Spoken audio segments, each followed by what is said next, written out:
કહેવતમાં કહ્યું છે કે જ્યાં લોભિયા હોય ત્યાં ધૂતારા ભૂખે ના મરે. એ મુજબ હાલ લોકો ખોટા અંધશ્રદ્ધા અને લાલચમાં આવીને રોકડ, સોના ચાંદીના દાગીના જેવી વાલી ચીજ વસ્તુઓ ધરી દેતા હોય છે. ત્યારે આવી જ એક ઘટના ધનસુરાના હીરાખાડી કંપા ગામે બનવા પામે છે. ધનસુરાના હીરાખાડી કંપા ગામે ગત 5 તારીખના રોજ પૂનમ માસી અને માયા માસી નામના બે નકલી કિન્નર વેશ ધારણ કરીને ગામના એક રહીશ જયકુમાર પટેલના ઘરે આવ્યા હતા અને ઘરમાં જે કોઈ દુઃખ દર્દ હોય એના નિવારણ પોતે કરી આપશે એમ પ્રલોભન આપ્યું હતું અને તેને વિધિ માટે સોનાના દાગીનાની સ્મશાનમાં જઈ વિધિ કરવી પડશે એમ જણાવી છેતરપિંડી આચરી 4 તોલા સોનાનો હાર તેમજ એક સોનાની ચેન કુલ મળી ₹47,720ની કિંમતના દાગીના તેમજ તફડાવી પલાયન થઈ ગયા હતા. જે બાબતે ધનસુરા પોલીસમાં ફરિયાદ નોંધાઈ હતી. જે બાબતે જિલ્લાની પોલીસે અલગ અલગ ટીમ બનાવી તપાસ હાથ ધરી હતી અને તપાસ દરમિયાન પોલીસને હ્યુમન સર્વેલન્સ તથા ટેકનિકલ એનાલિસિસને આધારે બાતમી મળી હતી કે આ ગુનાનો આરોપી ખાનગી કારમાં આવી રહ્યો છે. એ બાતમીના આધારે ધનસુરાના ચિનોલ બસ સ્ટેશન પાસે ગુનો આચરવામાં વપરાયેલ સેન્ટ્રો કારને અટકાવી તલાશી લેતા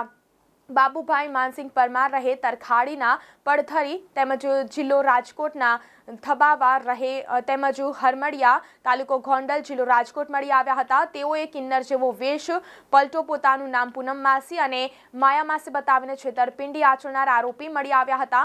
પોલીસે બંનેને ઝડપી કાયદેસરની કાર્યવાહી હાથ ધરી છે. છેતરપિંડી કરેલ 3,47,720ના દાગીના જપ્ત કરી વધુ તપાસ હાથ ધરી છે.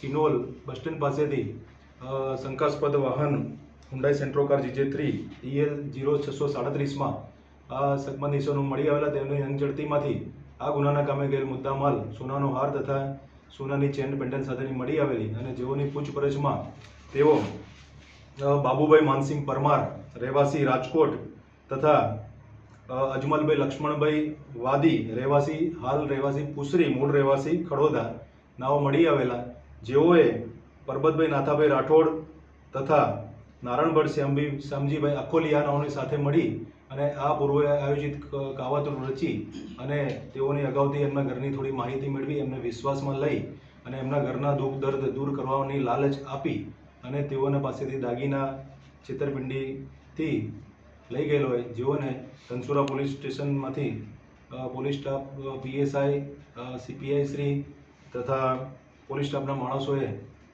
ખૂબ જ પ્રશંસનીય કામગીરી કરી અને ગણતરીના કલાકોમાં આરોપી મુદ્દામાલ સાથે પકડી પાડે છે.